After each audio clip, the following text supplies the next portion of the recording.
Assalamualaikum warahmatullahi wabarakatuh. Perkenalkan, nama saya Izzatul Wafid Ayumi dengan NIM 210-2016 dari kelas MI 20A1 bersama teman saya yaitu Hasna Fitria Nur Abidah dengan NIM 210-2013 akan mempresentasikan hasil UTS Keamanan Sistem Informasi kami. Berikut adalah soal-soalnya.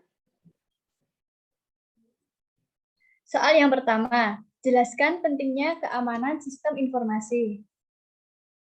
Informasi saat ini menjadi sebuah komoditi yang sangat penting di berbagai aspek, ditambah kemampuan untuk mengakses dan menyediakan informasi secara cepat dan akurat sangatlah mudah untuk dilakukan. Oleh karena itu, informasi yang diinginkan hanya boleh diakses oleh orang tertentu. Jika tidak, jatuhnya informasi ke pihak lain atau lawan bisnis dapat menimbulkan kerugian pemilik informasi.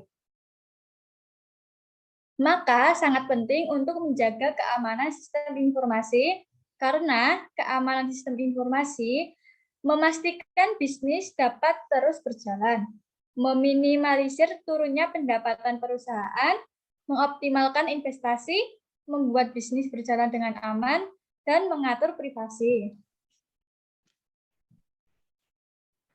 Soal yang nomor 2 adalah, dengan adanya perkembangan teknologi saat ini yang serba online, jelaskan tantangan keamanan sistem informasi yang sedang tren saat ini. Berikan contoh kasusnya. Pada masa serba online ini dan juga masa pandemi ini, menyebabkan kembalinya masyarakat untuk bekerja secara jarak jauh dan menerapkan WFA atau work from home. Dan tantangan keamanan sistem yang terjadi adalah serangan terhadap layanan Cold, yaitu sebuah unit penyimpanan digital yang dapat menyimpan semua file, dan teknologi kolaborasi mengalami peningkatan signifikan sebesar 630%. Alhasil, banyak celah keamanan yang timbul dari penggunaan layanan cloud dan teknologi kolaborasi, seperti Microsoft 365, Webex, Zoom, Teams, ataupun Slack.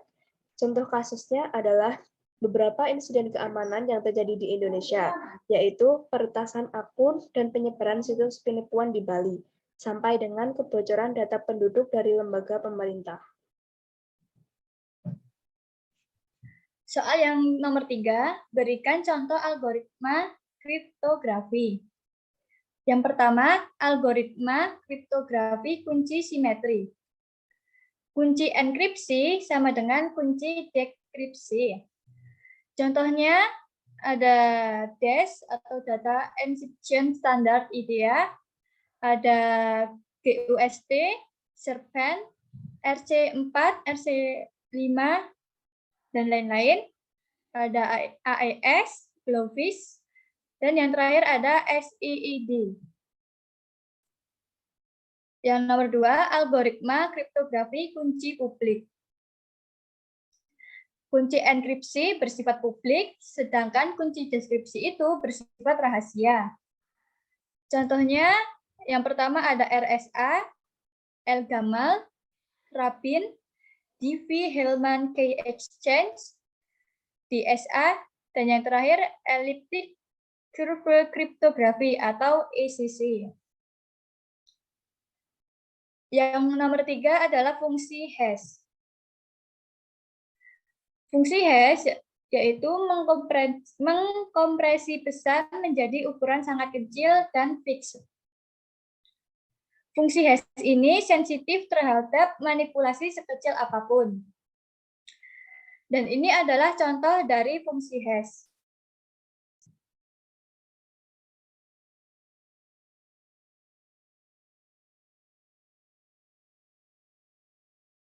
Soal yang nomor 4 yaitu berikan contoh algoritma steganografi. Nah, di sini kami akan memberikan contoh steganografi yaitu di sini ada file musik dan nanti akan disembunyikan ke dalam cover foto gambar ini. Nah, nanti hasil dari steganografinya ini akan memunculkan musik yang berjenis MP3 ini.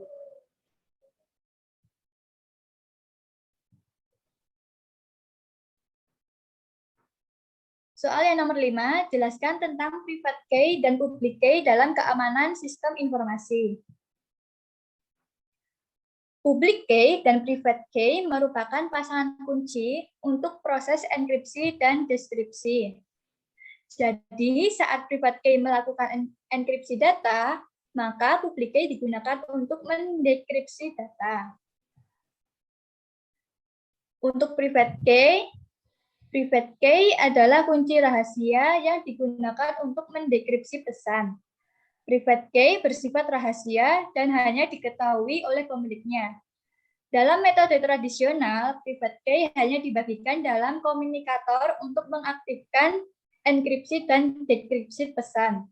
Namun, jika kunci tersebut hilang, sistem akan menjadi batal.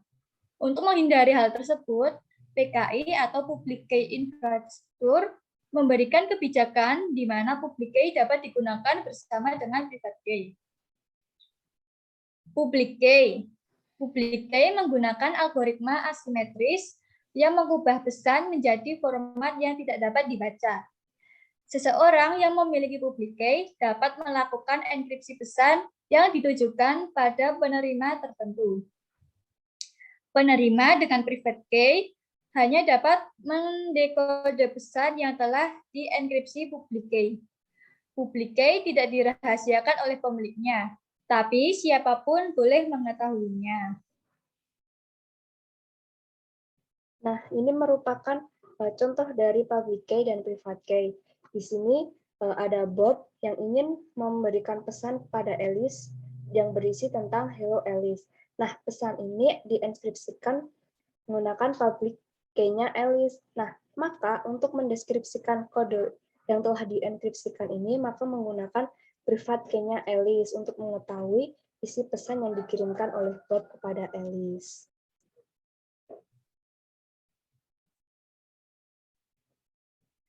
Soal yang nomor 6, jelaskan berbagai sumber lubang keamanan sistem. Yang pertama adalah salah desain atau desain flaw. Umumnya jarang terjadi, akan tetapi apabila terjadi sangat sulit untuk diperbaiki. Akibat desain yang salah, maka biarpun dia diimplementasikan dengan baik, kelemahan dari sistem akan tetap ada. Contohnya yaitu lemah desainnya algoritma enkripsi ROT13 atau Caesar cipher, di mana karakter digeser 13 huruf atau 3 huruf. Meskipun diimplementasikan dengan programming yang sangat teliti, siapapun yang mengetahui algoritmanya dapat memecahkan enkripsi tersebut. Lalu yang kedua, implementasi kurang baik. Banyak program yang diimplementasikan secara terburu-buru, sehingga kurang cermat dalam pengkodean. Akibat tidak adanya cek atau testing diimplementasi suatu program yang baru dibuat. Contohnya yaitu tidak memperhatikan batas bound dari sebuah array. Tidak dicek sehingga terjadi yang disebut out of bound array atau buffer overflow yang dapat dieksploitasi. Misalnya, override ke variabel berikutnya. Nah, sumber keamanan yang lainnya adalah salah konfigurasi.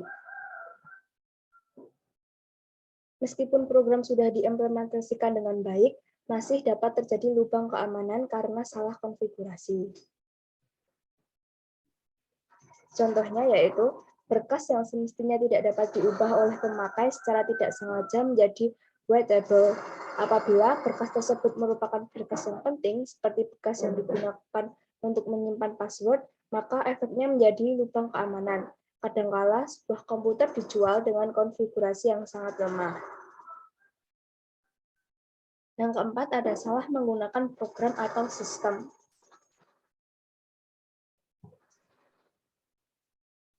Kesalahan menggunakan program yang dijalankan dengan menggunakan account root atau super user dapat berakibat fatal. Sering terjadi dalam sistem administrator baru yang teledor dalam menjalankan perintah lmrf di sistem Unix yang menghapus berkas atau direktori beserta subdirektori di dalamnya. Akibatnya, seluruh berkas di sistem jadi hilang, mengakibatkan denial of service atau DOS. Apabila sistem yang digunakan ini digunakan bersama-sama, maka akibatnya dapat menjadi lebih fatal lagi. Soal nomor 7, jelaskan fungsi firewall. Firewall merupakan sistem keamanan jaringan komputer yang berfungsi untuk melindungi komputer dari berbagai macam serangan komputer luar. Terdapat dua jenis firewall, yaitu hardware dan software. Keduanya memiliki konfigurasi atau pengaturan yang berbeda dan memiliki tugas utama yang sama, yaitu melindungi keamanan jaringan. Fungsi firewall yang pertama, yaitu mencegah informasi bocor. Firewall mencegah pengguna mengirim file berharga yang bersifat konfidensial atau rahasia kepada pihak lain. Yang kedua, sebagai pos keamanan jaringan. Maksudnya yaitu mengontrol lalu lintas data saat mengakses jaringan privat yang dilindungi.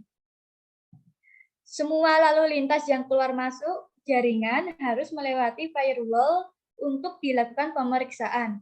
Entah itu dengan cara menyaring, membatasi, atau bahkan menolak. Yang ketiga, sebagai kontrol pengawas arus paket data. Sebagai pengawas arus paket data yang mengalir pada jaringan dan modifikasi paket data yang datang sehingga mampu menyembunyikan sebuah IP address. Lalu fungsi firewall yang terakhir yaitu mencatat aktivitas pengguna. Setiap kali pengguna komputer mengakses data, firewall akan mencatatnya sebagai dokumentasi. Catatan data tersebut akan digunakan untuk mengembangkan sistem keamanan komputer dan melakukan autentifikasi terhadap akses ke jaringan. Soal yang terakhir adalah berikan contoh kasus ancaman keamanan website dan cara menanganinya. Contoh kasus ancamannya yaitu, pada masa pandemi COVID-19, internet menjadi hal yang sangat wajib dimiliki oleh semua orang. Internet menjadi keperluan sehari-hari, mulai dari hal kecil seperti mencari hiburan, sampai memesan makanan menggunakan aplikasi online. Ketika membahas internet, tidak lupa juga dengan datanya. Data yang ada pada suatu website tentu bisa diakses jika kita menggunakan internet, tapi bukan berarti setiap data yang ada akan selalu aman. Sebuah web server bisa ditembus oleh penjahat dunia maya untuk mengambil data-data pribadi seseorang ataupun perusahaan untuk kembali dijual, sehingga mereka bisa mendapatkan uang dari situ, mengingat pandemi COVID-19 ini membuat kebanyakan orang merugi. Nah, kebocoran data ini sangat mungkin terjadi jika suatu website itu tidak aman. Cara penanganannya, web server yang digunakan yaitu jenisnya Apache, karena akan diterapkan mode security pada sisi web servernya. Lalu web server dihubungkan dengan switch yang terhubung dengan alat FortiGate sebagai perlindungan ganda, agar jika ada keserangan tidak langsung masuk ke sisi web servernya. FortiGate disambungkan dengan router yang terhubung ke internet. Lalu jaringan publik pun bisa mengakses web server yang ada melalui internet. Untuk metode yang dipakai bisa menggunakan inspeksi stateful dan penyaringan paket, karena cara kerja yang cukup efektif dengan pengecekan secara tersentralisasi untuk semua akses ke web server dan request yang masuk bisa lebih terpantau untuk meminimalisir kebocoran data.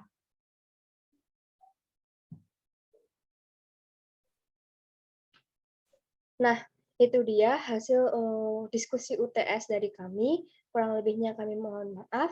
Wassalamualaikum warahmatullahi wabarakatuh.